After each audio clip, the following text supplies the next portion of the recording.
But first, here's my take.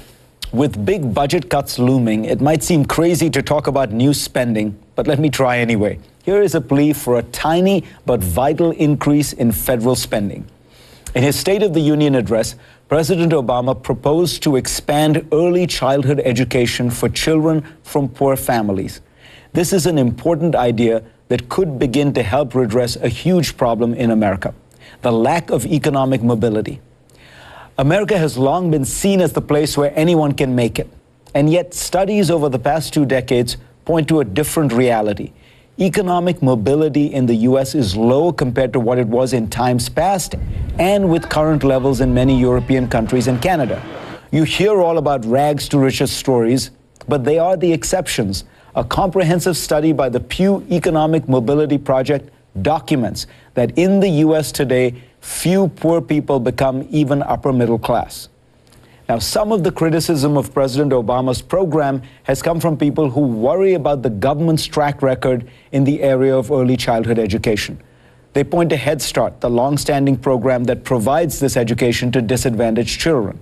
The Department of Health and Human Services released a study of Head Start in 2010, which was updated in 2012, which concludes that its positive effects begin to fade within a few years.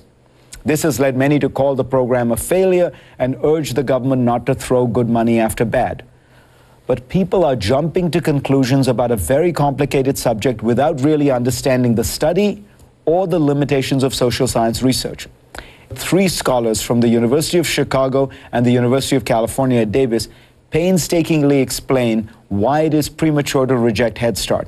They note that many factors may have intervened to erode the early gains in test scores. For example, there have been sharp rises in single-parent families, rises in non-English speaking households, and rises in severe health problems like childhood obesity and diabetes. Most important, some studies show that though test scores level out, children who have been through early education do better in their professional lives. The more we learn about neuroscience, the clearer it becomes that the human brain develops much sooner than we had believed. So early stimulation and education can be highly effective. Look at the data from the rest of the world. A 2012 report from the OECD, studying data from 34 rich countries, concludes that early childhood education, quote, improves children's cognitive abilities, helps to create a foundation for lifelong learning, makes learning outcomes more equitable, reduces poverty, and improves social mobility from generation to generation. In many rich countries, 90% of 3-year-olds get early childhood education. The average for 4-year-olds is 81%. In the US, it is only 69%, and those children tend to be from middle and upper middle class families. American government set the pace for education for the past 150 years. We've been the first country to offer mass education anywhere. That lead is now gone.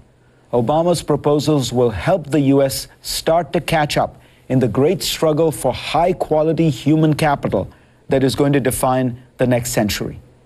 For more on this, you can read my column in this week's Time magazine. Let's get started.